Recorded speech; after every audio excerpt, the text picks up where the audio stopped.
I am only a microbiologist, and I am working at INRA, research center in France, and my name is Marie-Christine Montel, of course, and my institute is in food, agriculture, and environment, and is a public research institute. My unit is a small unit. I am only with 8 persons working with me on, we have laboratory and experimental cheese plant with wrapping group to work on pathogenic bacteria. And we have a strong partnership with the PDO cheese, especially in Massif Central area, with the cheese trade, Paul Fromager AOP, Massif Central. I just show you a map of France. My laboratory is located here. Close to Michel Bras, not far, you see Auvergne, and Michel Bras is here. And in this area, Massif Central, you produce a lot of cheese. As you say, you produce nearly 25% of annual production of PDO cheese in France are produced in Massif Central area. I don't speak about the cheese. My laboratory, the main interest of my laboratory is in microbial ecology of raw milk cheese to preserve sensorial properties and ensure their safety. My presentation will be not so funny than yours, but I hope that I will not bore you with my presentation, and maybe you will discuss after if you don't understand enough me.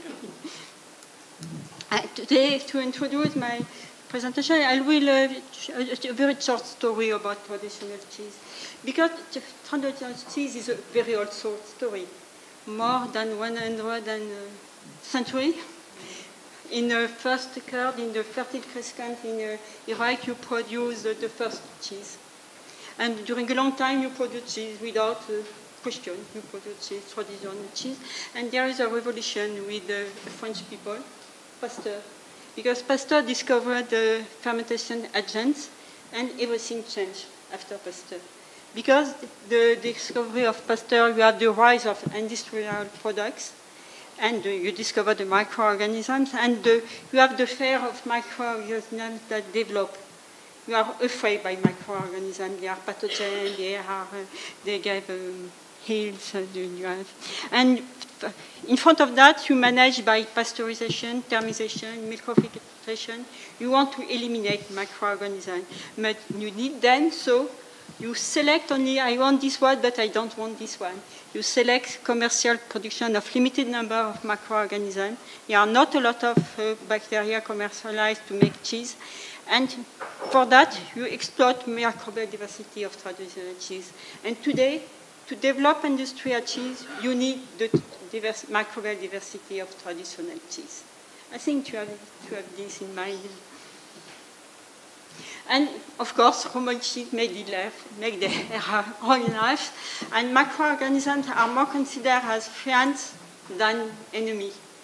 For traditional cheese, microorganism is a friend of me. And you manage this by know-how. I think it is important to preserve know-how. The objective of my research is not to understand everything, to explain everything, no. It's to understand only to help the cheese producer to act. You need to keep the black box.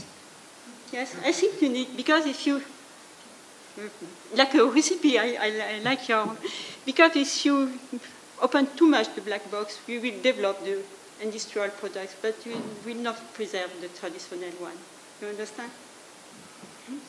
Yes, and then today I will, of course, you develop traditional cheese by targeted hygiene procedure, but also I think it is important, and it will be the purpose of today, to show you that you have to manage microbial biodiversity by benefits and risk analysis. Not only risk analysis, but also benefit analysis. When you have when you have milk, you have this, and you have, if you have nothing happens. And there is some magician. Yes, there are magicians to make cheese, because from milk you can do all this cheese. And what are the magicians? The magician, without microorganisms, you don't have cheese. But you don't have cheese if you have not human. And human know-how and microorganisms are the magicians to make cheese.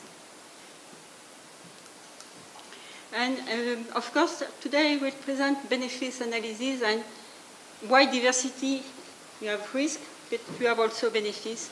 And microbial community are the living part of the cheese. Cheese is an ecosystem, and you explained very well, cheese is an ecosystem, and you have an interaction between microorganism and matrix and the technological parameter. I will come back to this point.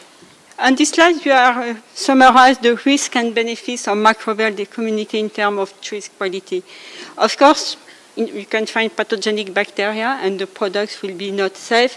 But in the same way, you can have bacteria can have an effect, a barrier effect against pathogen. You can have also some bacteria producing acid, a lot of aromatic compound, and this will lead a great diversity of flavor in cheese. And of course, microbial diversity can also produce nutritional compounds. They are also support the hygienic hypothesis.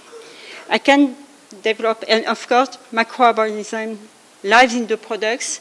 They interact with each other, and they also interact with the compound, and they interact with technological parameters.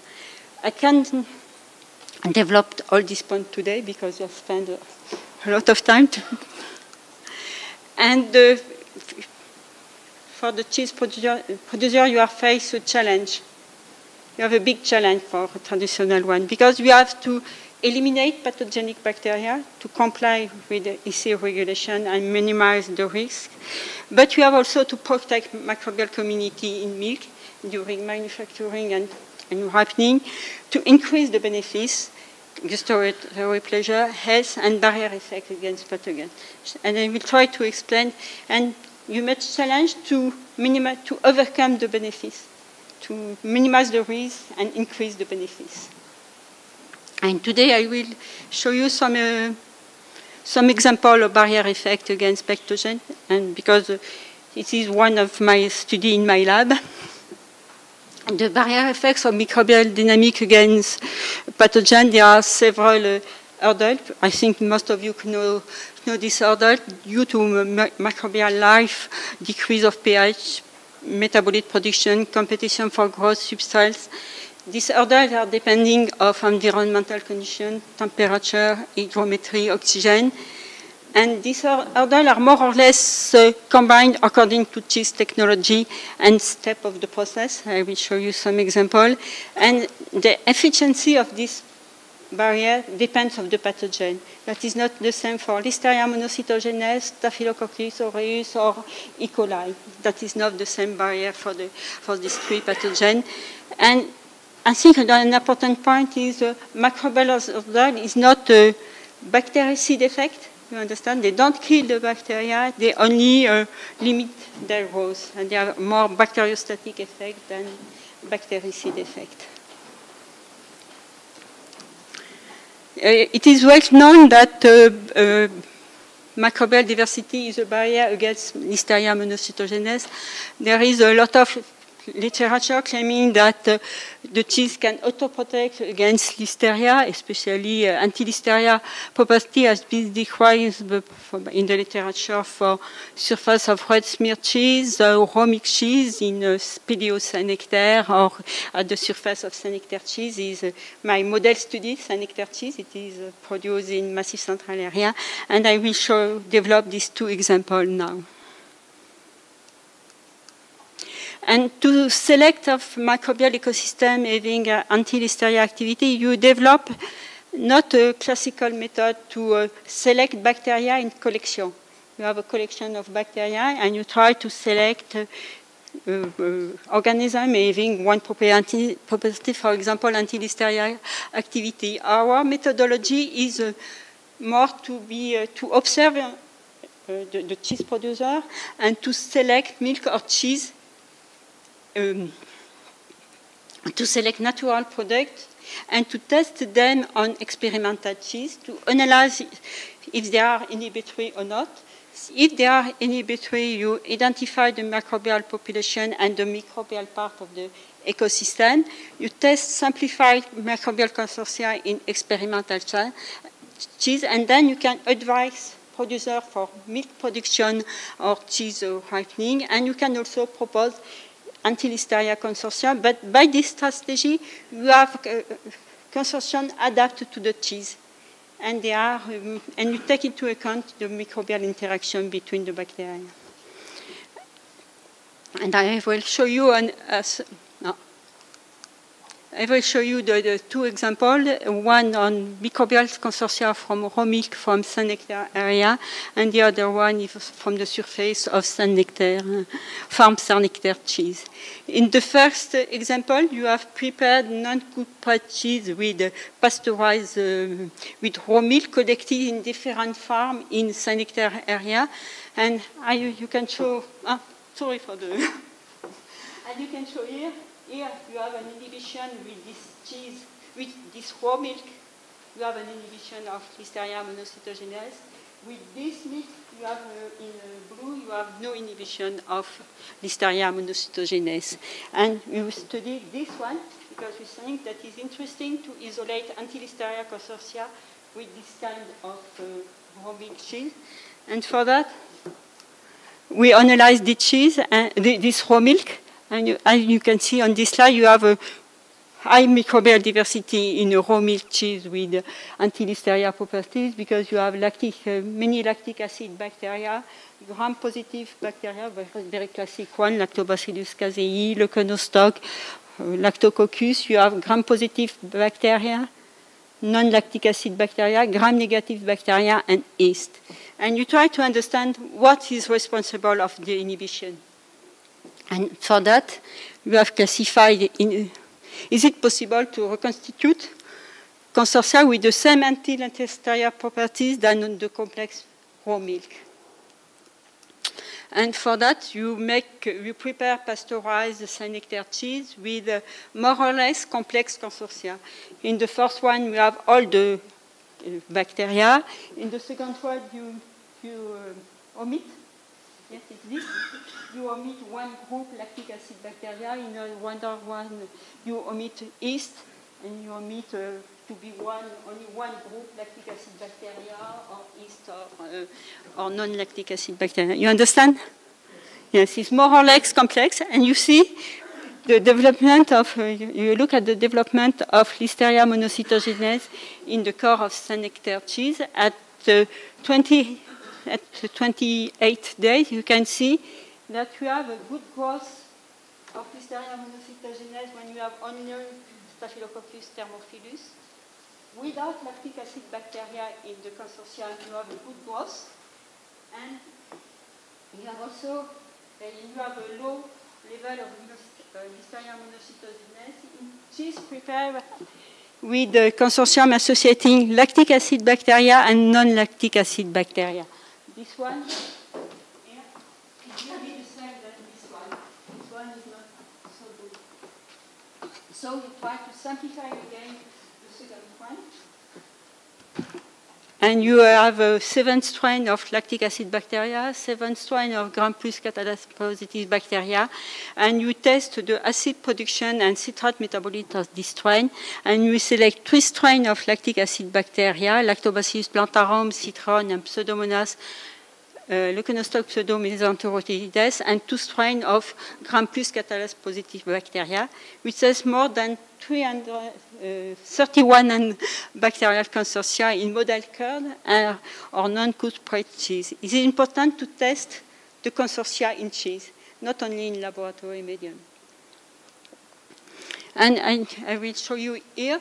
You have always the best growth of Listeria monocytogenes with only Staphylococcus aureus, and the lowest growth was obtained when you have at least 5 species, 3 lactic acid bacteria and 2 non-lactic acid bacteria. You must associate Lactobacillus plantarum, Leuconostoc citreum, Mesenteroides, Macrococcus, Caseolithicus, and Staphylococcus ecorum. But we have no inhibition when you have only lactic acid bacteria alone. 2 lactic acid bacteria, you have no inhibition. 1 lactic acid bacteria and 1 Macrococcus, you have no inhibition. You need 4 species to have an inhibition. So it is difficult to make a consortia by only analyzing individually each strain. If you keep each strain, there is no inhibition, you must keep together to have an inhibition. There is a synergy between them, and this was probably associated with acetate, D-lactate, and citrate metabolism. And if you look at the efficiency of this simplified consortium with 40 species, you will find that there are more inhibition in the core of cheese than at the surface. It is more difficult to inhibit Listeria at the surface of the cheese than in the core of the cheese. Because at the surface you have a highest pH than in the core also. And I just summarized the effect of other ripening conditions on L-monocytogenes growth in non-cut-pressed cheese with this consortia. You can at the surface of cheese, you can reduce the growth of Listeria monocytogenes by decreasing the relative humidity to 98% to 93%. You dry the surface of the cheese, so you reduce the growth of Listeria monocytogenes.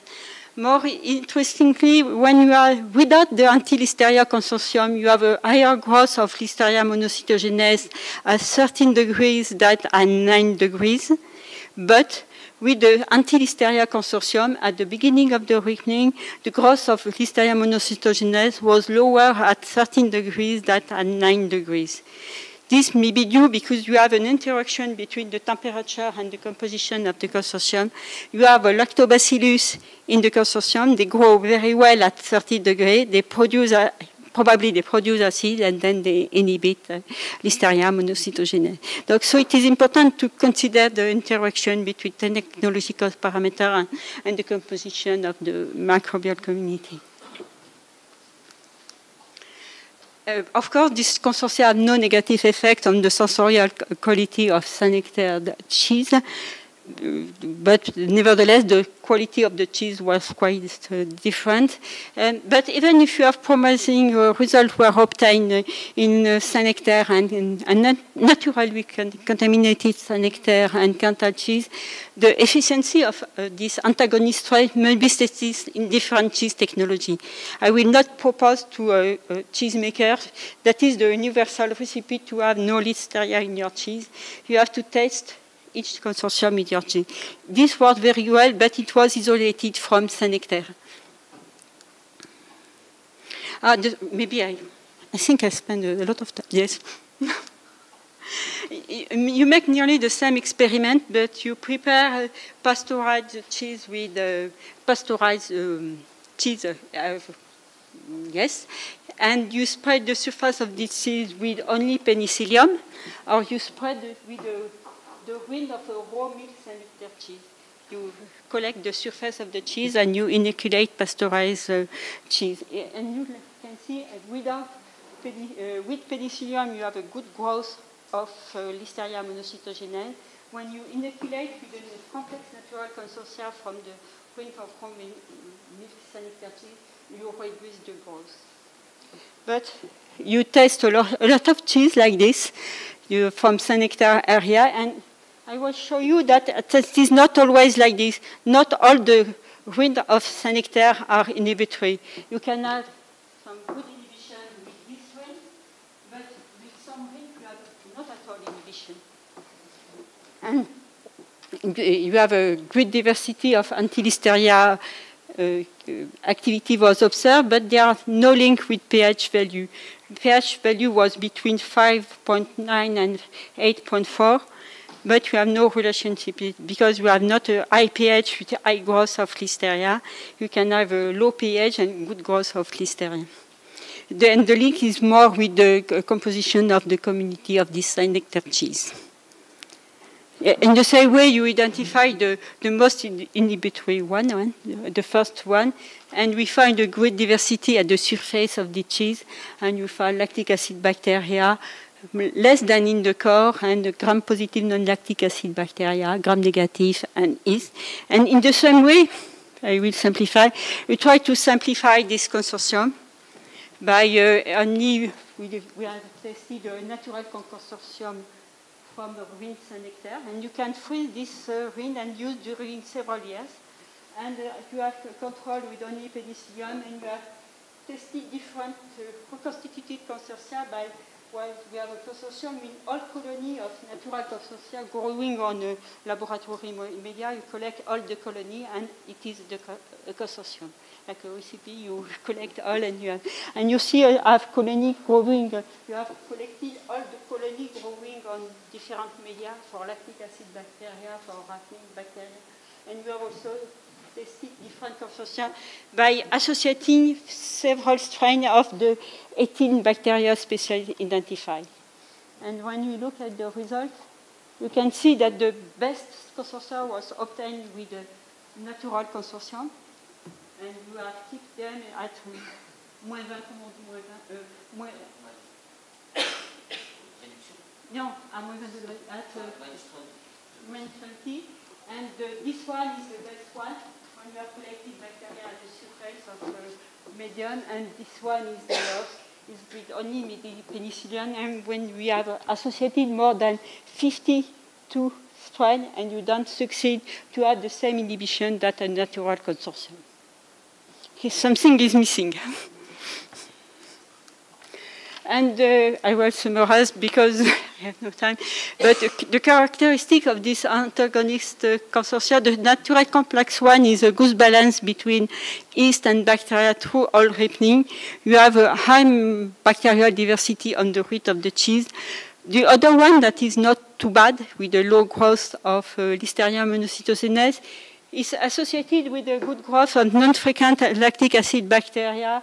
It is not frequent to find the Carnobacterium mobile, Carnobacterium altaromicus, Marini lactobacillus psychotolerans is a marine bacteria, or Brocotics thermoxfacta. The last one is more often found in sausage than in cheese.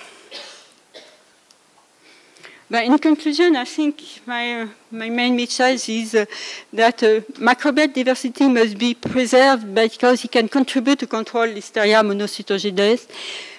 Because natural microbial consortium community from milk or rinse cheese with high microbial diversity have interesting anti-Listeria activity, but not all the community are inhibitory. It's not sense to say I have microbial diversity is good. No, they are not always the same. They are not all the same properties.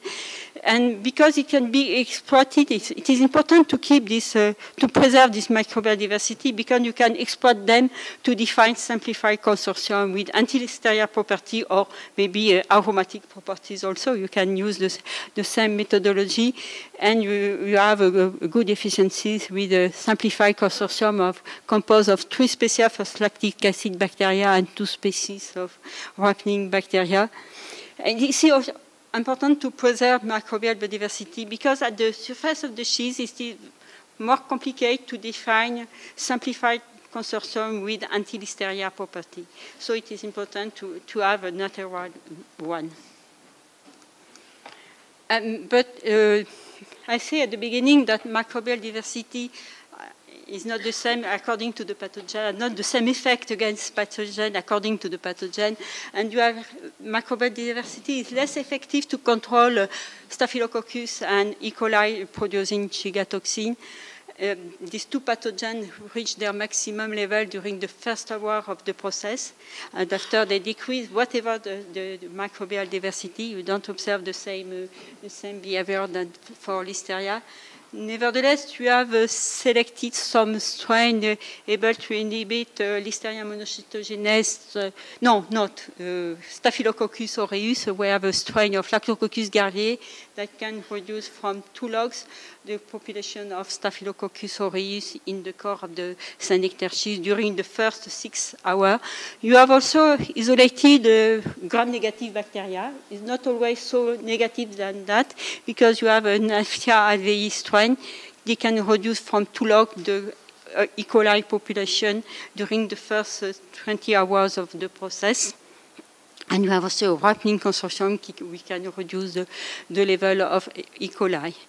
I think, nevertheless, I have no magic potion, bioprotective culture and environmental factor for controlling pathogen during manufacturing and ripening, because you have only reduction at, I think that you have a reduction at the level, but for E. coli or for producing Shiga toxin or for Listeria, the legislation is no bacteria.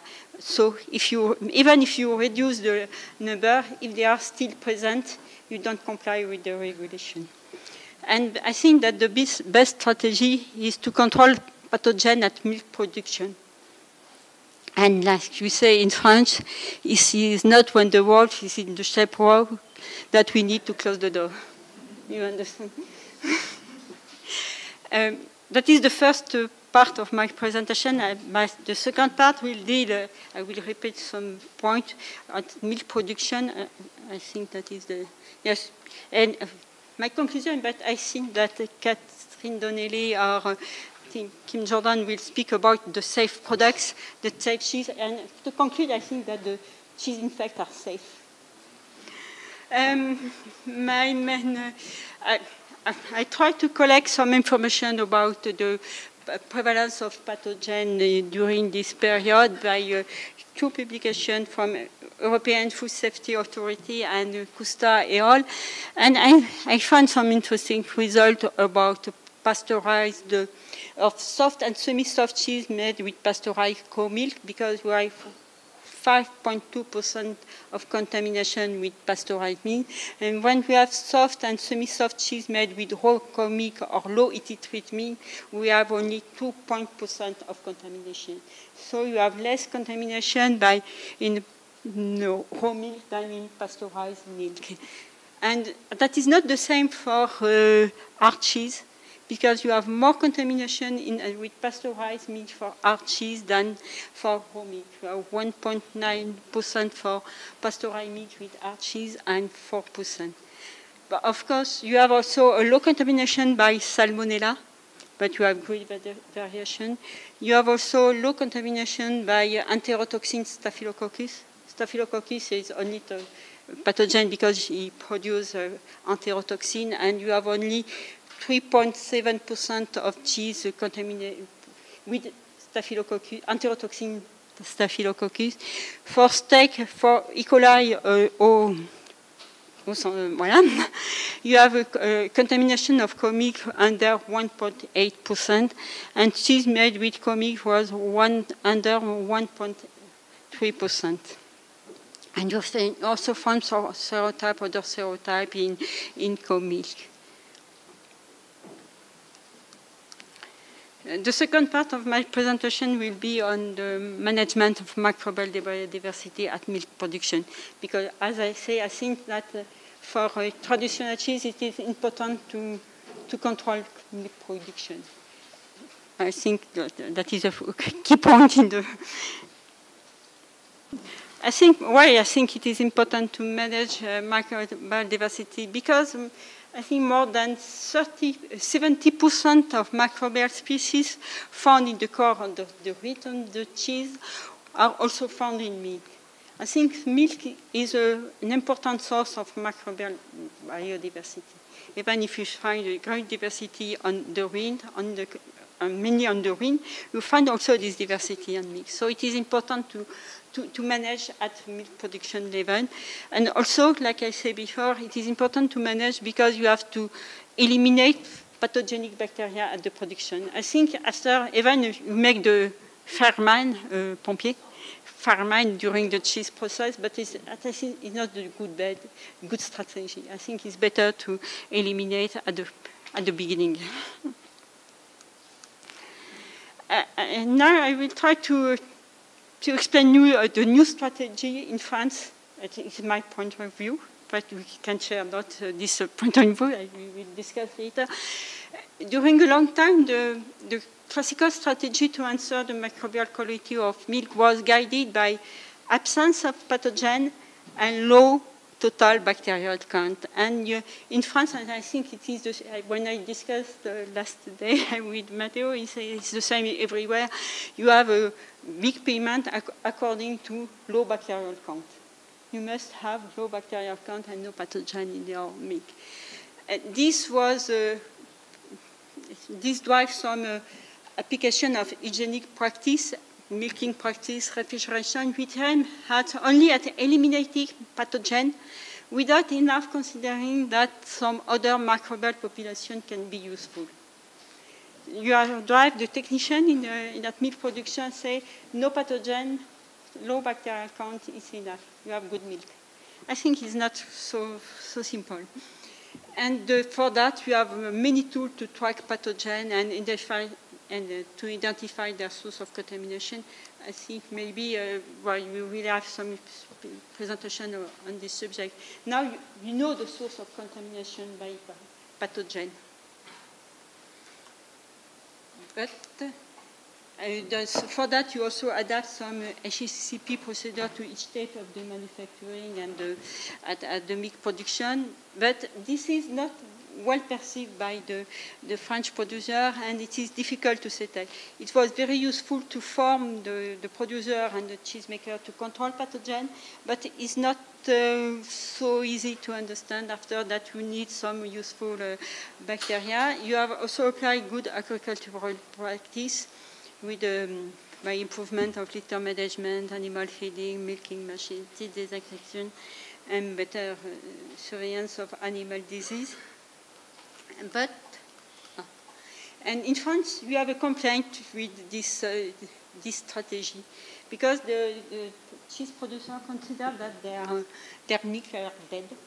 They are nickel dead for cheese making because you have a drastic hygienic practice without discrimination. When you apply this hygienic practice, you destroy. You reduce pathogenic bacteria, but you also eliminate all the useful microorganisms through all the production chain. And in France, most of the milk are less than 10,000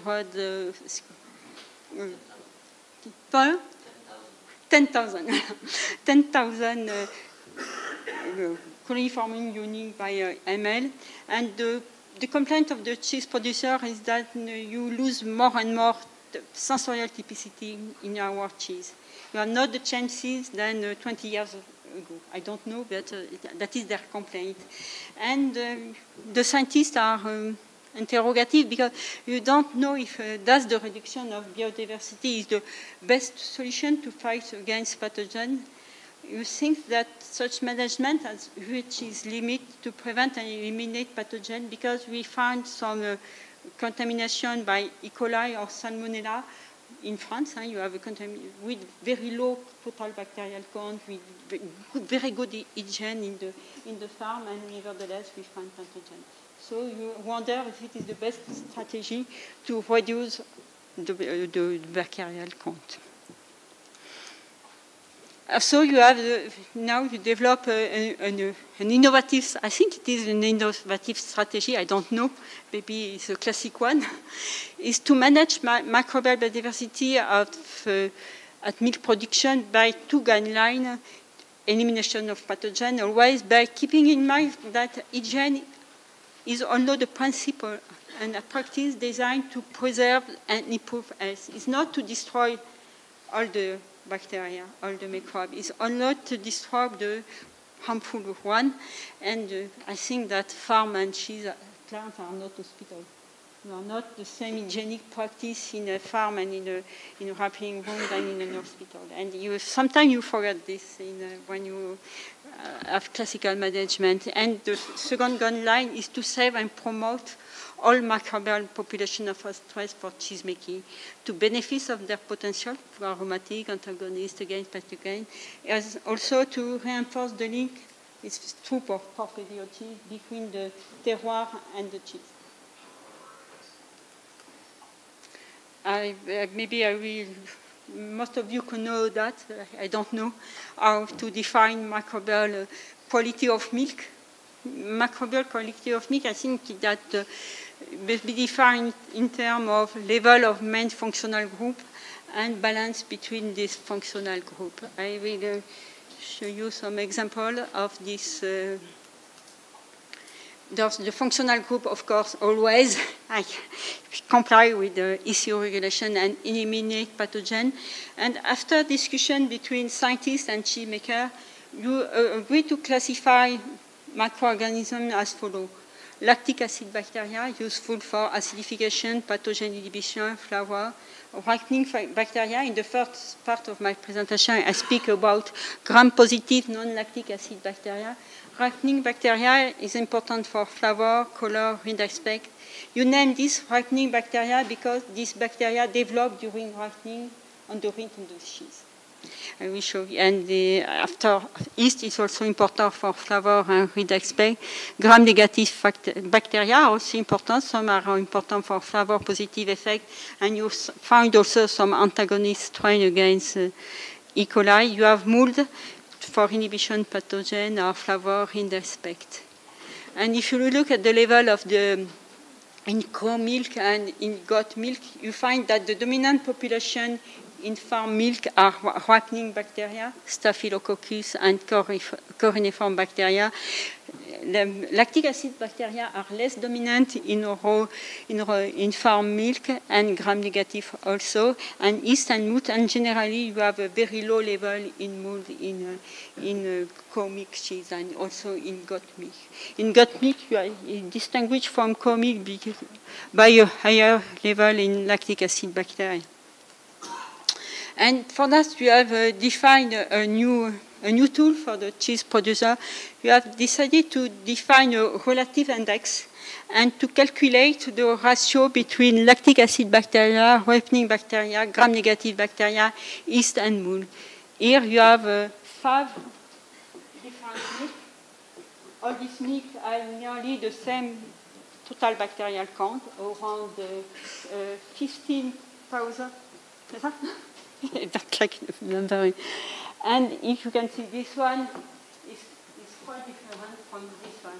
In this one, you have a dominance of gram-negative bacteria, and in this one, you have a dominance of ripening bacteria. And this index is is fast. It's cheap. It is easy to perform by a small laboratory, more easy than molecular methods, and it is proposed as a routine tool for milk producer and cheese maker, because you can do that in a very small laboratory. And today I am not able to answer what is the best milk for you. I think this one is not very good because you have a lot of gram-negative bacteria, but this one, or this one will be good. That depends on your process, or cheese technology process, but this must be used as a reference for a cheese maker. You know that with this kind of balance, I have a good cheese. So I take this as a reference, and if tomorrow I have this, maybe my cheese will be of bad quality. It's a personal reference, and not an universal one. I don't know what is universal in this world. And of course, it is important, I show in the first part of my presentation, to define the microbial community by the species name and the diversity of richness of, and the number and the abundance of each species or strain in milk.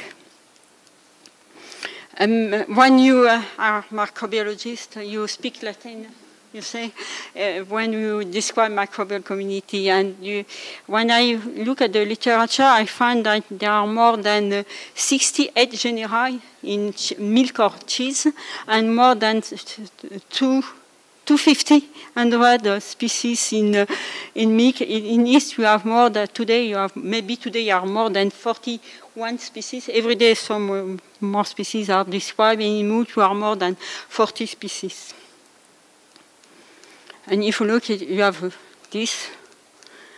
Voilà, it's a diversity of milk and cheese, but you can find the lactic acid bacteria, Firmicutes, described in five families: Lactobacilliaceae, Streptococcaceae, Lactobacilli, Lactobacillus, Carnobacteriaceae.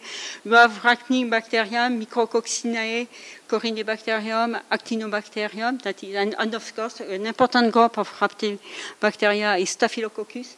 You speak about Staphylococcus aureus, but you have more than 15 other Staphylococcus coagulase negative bacteria, which is important for ripening cheese. And you have also, of course, gram-negative bacteria, Bacteroides, Bacillus, other Bacilliaceae, Clostridial, but you have also the enemy, the 4 pathogens. And this is, you have not only diversity at species level, you have also diversity at strain level. But like in a cooking recipe, microbial diversity is not a list of species, but a structured community which interact each other. It's not because you have a list that you are able to make cheese. And well, some cheesemakers ask the question, does microbial diversity still exist in meat in spite of low microbial count? I think yes, they still exist. And you have in the milk, and with a low count, that depends what is a low count, you can find more than 48 species of ripening bacteria in red. Here, Staphylococcus, Salinococcus, Arthrobacter, Brevibacterium. You speak Latin, you see? And you can have Lactobacillus, Leuconostoid. This one in the red is in green is lactic acid bacteria. And of course, you have a great diversity of yeast. I think maybe there will be a presentation of my colleague, American colleague, will describe all this diversity. Yeah. But yes, the diversity still exists, of course.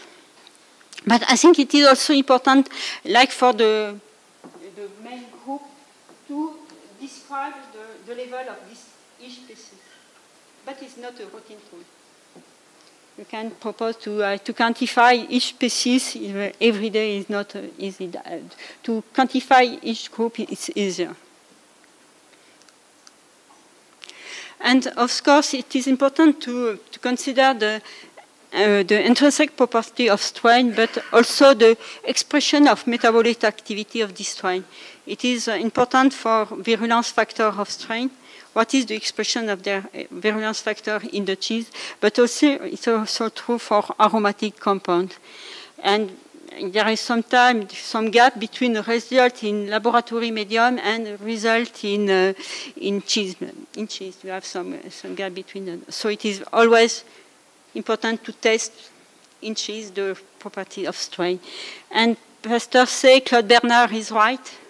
The terrain is anything, and the microbe is nothing. I think that the technology is more important, is aussi important, as important than the microbial community, because the microbial community lives in the cheese. And your environment, you say, here you feel well, because the environment is very well. I think the environment is the most important thing. But nevertheless, the microbes are everywhere. And you can live without the microbe. And this now I will draw to how to manage this. It's not so easy. And the innovators to settle a new strategy to manage microbial diversity, you need to have a better knowledge of microbial flow from dairy environment to milk. What are the reservoirs of pathogens, but also useful microorganisms? What are the breaking points in the flow? What are the effects of the making practice?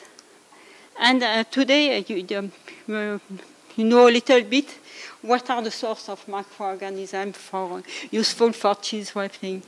For example, you have a lot of ripening bacteria in A, with Cochuria, Microbacterium, Staphylococcus. In A, you can find lactic acid bacteria, Lactobacillus streptococcus, and A can contaminate air and dust, and then can contaminate milk. And for example, you have also in air and dust, you have Aerococcus, you have ripening bacteria, gram-negative bacteria. But for example, in Pasteur, you have a lot of gram-negative bacteria, and and for example, in water, you have only gram-negative bacteria. In the milking machine, you have lactic acid bacteria. Recently, you also find ripening bacteria. And in this chain, you think that the most important source of microbial diversity is the teeth of the animal, because it is at the crossroad for everything from the animal, from the feeding animals, from the milking machine. The teeth is in contact with the milk and all the environment. So I will show you why I think that the teeth is a good reservoir of microbial diversity for milk.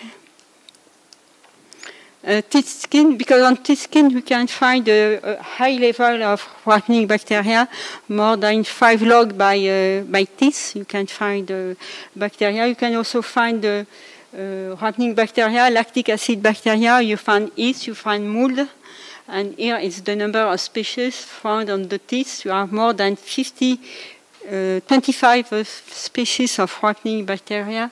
You have 13 species of lactic acid bacteria. You have gram-negative bacteria and other.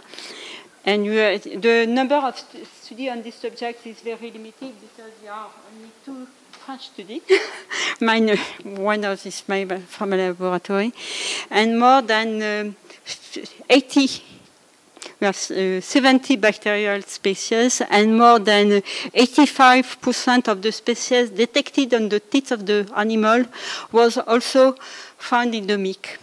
So I think that teeth is a good reservoir, and you have to pay attention to this reservoir during milking practice. And ripening bacteria is the dominant population in farm milk.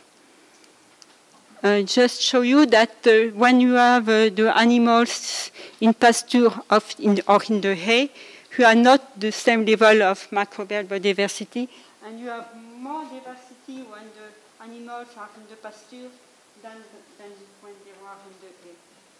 And the genera are not the same. In the hay, you have many corynebacterium on the teeth of the animal, and on pasture you have Staphylococcus, Bacillus, Clostridia, some gram-negative bacteria, and the diversity is higher. I will come back to this one because I will draw your attention on one point. This is not because you have the same species in the different environment, does not mean that the strains are the same.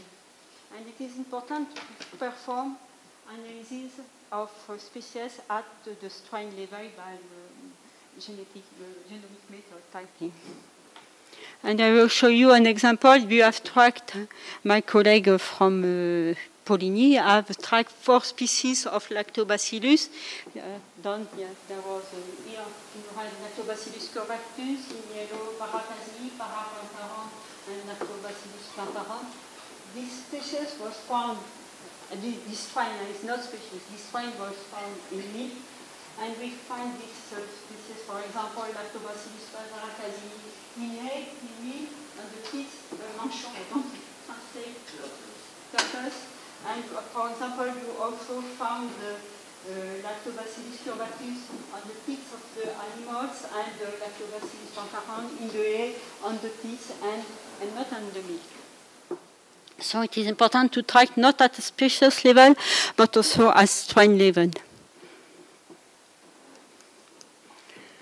I will show you some how the teeth microbiota can vary according to co- and farming practice. And you have made a study in a dairy farm in Cantal, in Massif Central area. You have sample teeth of 16 dairy farms during indoor confinement. You have registered the farming practice. You have observed the udder and the teeth. Here, you have observed the lactation. You have registered the lactation number and the order morphology, the shape, the length of the teeth, the above the occult, under the occult. And of course, you have made microbial analysis of the 5 main groups that I speak before. And you have classified the co with according to their morphology in 3 groups.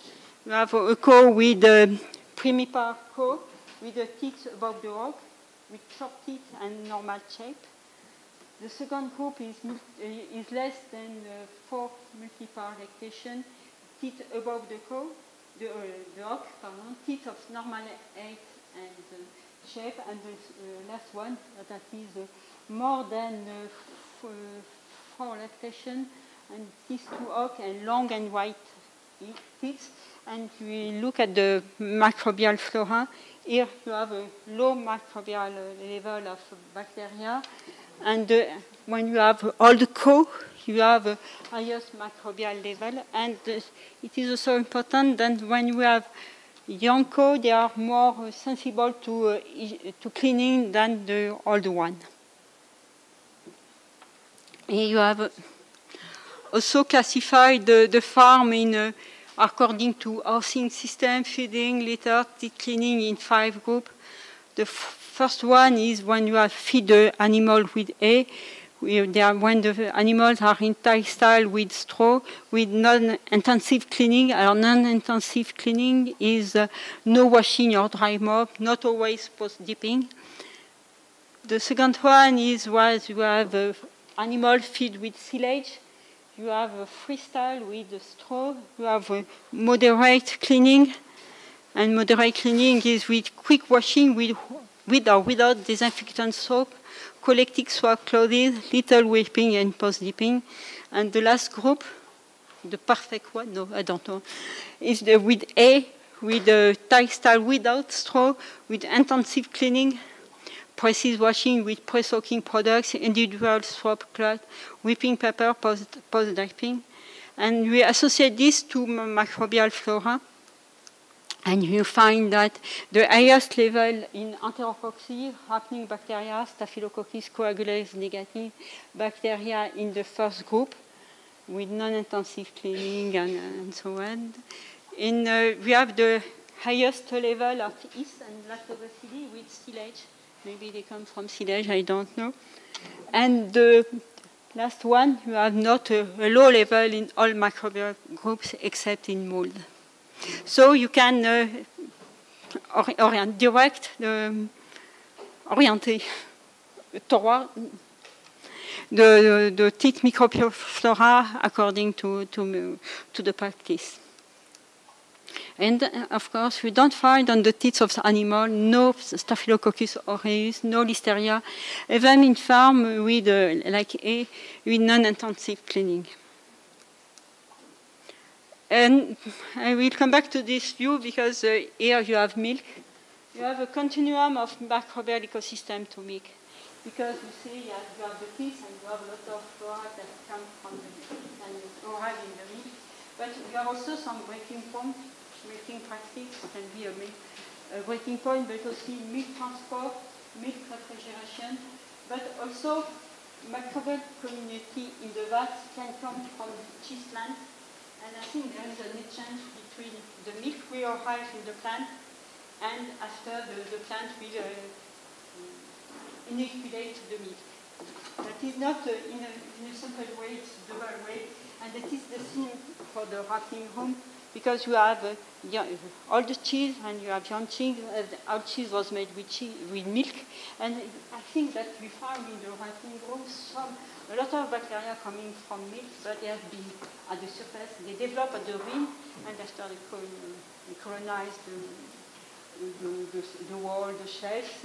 You have also a source of microorganisms by salt and by we find a lot of ripening bacteria in the brine and in the salt. And when I discuss with a cheesemaker Saint-Nectaire, they say, no, there is nothing in the salt. No bacteria, nothing. No, there is a lot of bacteria in the salt. And in fact, there is not a lot of study about this microbial transfer. And I will show you the effect of one important point here. There is an important breaking point that I will illustrate here. This is not from my study, it's a Frigger study. I don't put the name of the publication, I forget it. But I define that here you have a farm tank. A farm tank, like I said before, you have a dominance of happening bacteria in the farm tank. And when you say the dairy tank, when you arrive at the dairy, you have a complete different picture. Here you have a shift to gram-negative bacteria in dairy tank. And maybe it's due to the storage of the milk at 4 degrees more than 20 hours, I don't know. Maybe it's due to the microbial biofilm of zinc. Maybe it's due to other things. But I think it is important to have in mind that there is a lot of microbes everywhere and they can shift because they interact. Even when they are stored at 4 degrees, there are many interactions. And one population can become dominant. And here is just to finish, to summarize, there is a lot of farm practice vegan effects on microbiota from a French study, from a new one from Mallet and all. And we find that the number of milking, you have not the same level of total flora, lactococcus and yeast with 4 milking compared with 5, with 2 milking. You have more total flora, lactococcus and yeast with 4 milking than with 2 milking. When you analyze milk after 2 milking, that after 4 milking. You have also a lot of low gram-negative bacteria and mold in tank upper than 4,000 liters compared with 200 liters. You have also an effect of teat preparation, and like it was observed teat microbiota, you have a decrease of the count of bacteria when you have pre-dipping and post-dipping, compared when we have not. And the MacLean configuration also have an effect. Maybe I will just show you that when you have drastic milking practice or soft milking practice, it completely changes the profile, microbial profile of milk. This was performed by ECCP analysis. If when you have a soft milking practice, you have a high diversity, and when you have a high total count, and when you have a low total count, you have a low diversity in the profile. And the composition of the milk is not the same too. With a drastic practice, you have more Corynebacteria and Micrococcaceae. With the soft practice, you have more Brevibacterium linens. With the soft practice, you have more lactic acid bacteria and so on. And that is the end. To conclude, I will just show you the new strategy to the innovative strategy is to preserve microbial diversity, and this is associated with a new concept to assist milk producer and cheese maker. I will show you in 1 minute. A new concept to assist milk producer is to we have no universal recipe. You understand me? I have no recipe. I have nothing. But I think you have to adapt and to propose and adapted and individual advice to each farm. And this advice may be based on technical aspect. In first, it is important to make a diagnostic of the farm by using pathogenic criteria, but also, of course, the balance between the functional microbe group. You use a lot this test now in France, and also lactose fermentation test. And if necessary, some changes in practice are proposed by the researchers and development engineer and technician. But as you say, from a football team, we don't change a team when he won. Donc, if everything is okay, you don't change. You don't change if you think that maybe it will be better if you change. And after, we measure the effect of the change of the microbial quality of the milk. And I think it is important to have a long time of observation, because the effect of some practice, for example, teat preparation, are sometimes their effects are sometimes observed a long time after the change. You need to change during a long period of time before observing some effect. And you have also the strategy to assist is to train all the stakeholder and the milk producer, the cheese maker, to microbiology and the concept of microbial ecosystem. But our idea is not to make a teach like today, or not, but is to have a pedagogic strategy that not I teach to you and bye-bye, see you in 3 years, and I don't know. It's to discuss nearly every day, very regularly with the cheese producer. Not only to have you understand me and I have, can you explain what I say, and so on and so on. And you have also developed a sociological analysis to interpret the reaction of the farmer and the producer to this, as they understand how they appropriate the new tool that we propose. For example, you have proposed to use daily or weekly the index to measure the group of the functional group. Have you understand me? Do you think that is interesting? Why you don't test teeth clinic without disinfection? Because we have observed that it is not good for microbial diversity. You can try it, and you can give the tool to try this change. But also, if we want to clean with wood fiber, because wood seems to be a technique that is more respectful of the flora of the teeth compared to press-soak, and especially during when the animals are very clean and when the bacterial level on the teeth is low, you can try. But I think you have you are not a director. You have the freedom of the producer, and after we will write a guide with good advice and a recommendation for changing practices. And if you want to know more about microbial of raw milk, you have written a French book. It is in French. It's only 100 pages. I have one example here. And you will find a lot of, it's not a book for researchers, it's a book for milk producer and cheese maker and for technicians. And we have a PDF form that you can find on the website of a network, a French network about Réseau Fromage de Terroir is a network about cheese, terroir cheese. I can speak about this if you want, but I think you have no time, and this is coordinated by the CNAOL, National Council of Pedio Cheese. Dairy, not cheese, dairy. This. And thank you, and I will finish by, not by a French citation, by an American one.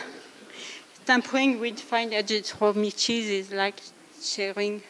No, not slashing a Nansen Pasteur painting or shredding the original car of the classical.